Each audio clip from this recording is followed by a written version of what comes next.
Hello, good morning. Happy Friday, guys. Welcome to this Friday edition of Weather Where You Are. I am meteorologist Ella Dorsey. Whoa.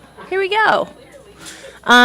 Today's Weather Where You Are is going to be focused on a tropical update because we have potential tropical cyclone 16 off of the Carolina coastline, and it is going to bring pretty big impacts to the eastern seaboard through the weekend. So let's get into it.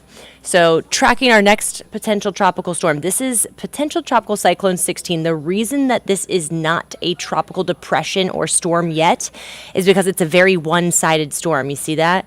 It may not have time over open water to organize itself into a tropical system. Tropical systems usually have somewhat of an eye. They're circular in nature, right?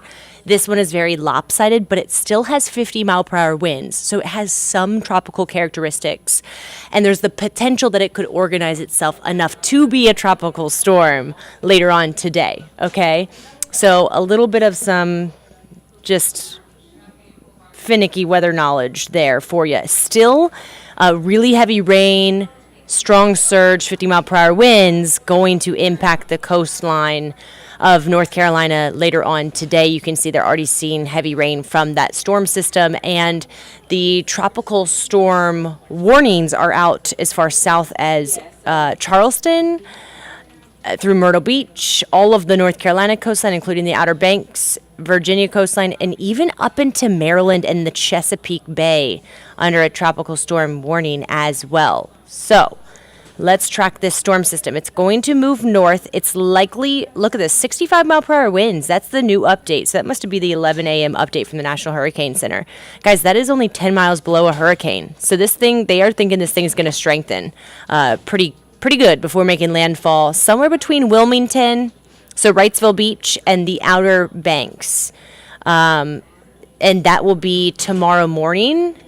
By tomorrow night, it is crossing into Virginia, and then it's a remnant low by Sunday morning near Maryland. So what are the impacts? Well, 2 to 4 inches of rain for that area, 2 to 4 feet of storm surge for that area, and tropical storm force winds up to, looks like 65 miles per hour now. That could definitely cause some damage. For us here, we are far enough west that we're just going to see dry air on the western side of these systems. So winds around low pressure, they flow counterclockwise. So think about that. We have wind that's going to come straight out of the north here in Georgia because of this low pressure system. But we're far enough to the west that we're not getting that tropical moisture. We're actually getting really dry air coming straight out of the north. So we're going to see a really, really nice weekend forecast. You can see really heavy rain from Myrtle Beach up through Virginia Beach, up into Maryland, overnight tonight, and then by tomorrow it's moving up into the mid-Atlantic. But here it's just sunshine for us. Really incredible, okay? So that one has a 60% chance of developing. There's a chance that it doesn't even get a name because it doesn't organize itself enough before making landfall. My guess is that they're going to name it, and that name will be Ophelia, okay? In addition to that, there is another system that is out in the Atlantic Ocean. Oh, my graphics isn't going to work for this.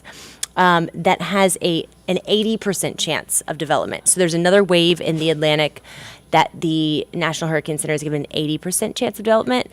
If that gets named, and it probably will, it will be Philippe, and we are expecting that by the end of the weekend. So here's a look at next Monday. You can see that little low, see the little circular lines, those are the pressure lines outside of the Caribbean. The Caribbean is going to have to be on watch next week for what will be either Ophelia or Philippe. Some of our long-range models, the GFS, does have this impacting the Caribbean, but I can tell you in the last day, both of the Euro and the GFS have aligned in having this curve into the Atlantic, so missing land. Guys, we've really dodged a bullet with these hurricanes this year. Like, many of them have not had a big impact on land. All right, so how many named storms have we had? 1, 2, 3, 4, 5, 6, 7, 8, 9, 10, 11, 12, 13, 14. Our next named storms will be Ophelia, Philippe, and those will probably come in the next week or so, okay? Where are we in the hurricane season? We are now in the downswing, okay? because it's getting cooler outside, the ocean sea surface temperatures are going to get cooler and we see lesser activity.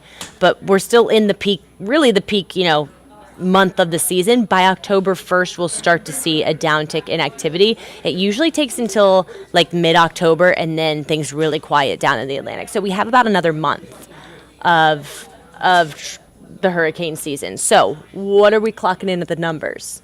Well, we've had 15 named storms this season, which is around average, 6 hurricanes, which is also around average, and 3 major hurricanes, which is also around average. But in the last couple of years, we've seen really active seasons, and we've also seen hurricanes form in areas where they're really impacting land. So we're kind of very lucky this year for that.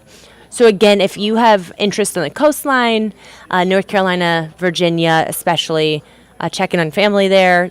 They should be good. They should be okay. They've definitely been through worse. But they are going to get some nasty weather over the next 24 hours. And then we'll be watching for Philippe next week in the Atlantic. All right, guys. I hope you have a wonderful Friday. The weather here this weekend is going to be perfect. Really, really beautiful. Fall arrives tomorrow. It's going to feel like it. All right. I'll see you guys on Monday. Have a great day.